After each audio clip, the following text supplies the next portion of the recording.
You ever notice how hard the word but works among women? I think you're smart, but.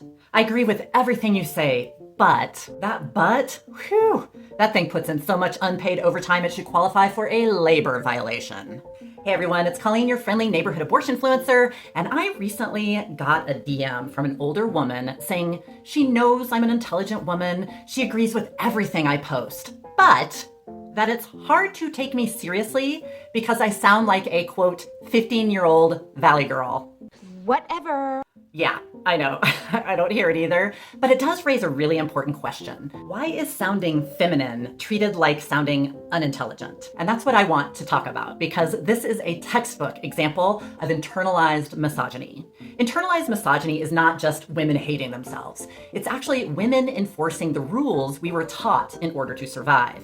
Patriarchy doesn't survive on men alone. It survives because it deputizes women to manage other women's behavior as well. And ladies, your voice is not the problem. The rules are. Okay, so you guys, I love my mom, but I still recall numerous times I heard the words, Colleen, sit like a lady, or walk like a lady.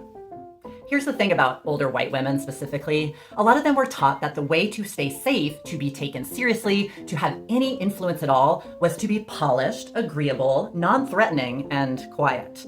They didn't challenge the patriarchy per se, they learned to adapt to it, and for many, to hitch a ride onto it to advance themselves, because this is how they survive in our patriarchal, hyper-capitalistic, and competitive culture.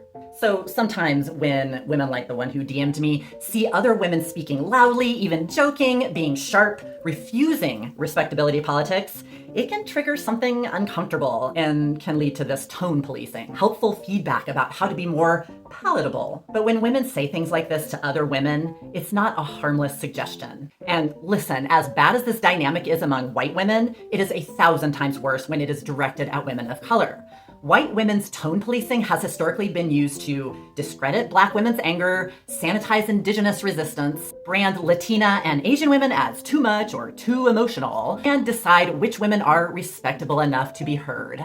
This is where racism and misogyny reinforce each other, and it undercuts progress for all of us. In conclusion, no, there is no such thing as a Valley Girl voice that makes someone less intelligent. There is only a culture that associates authority with masculinity. But guess what? I'm a woman, I laugh, I joke, I sound feminine and silly sometimes, but I speak in the voice that comes naturally to me, while naming systems that were never designed to be challenged by women at all. And if that makes power uncomfortable, good. That means I'm doing it right.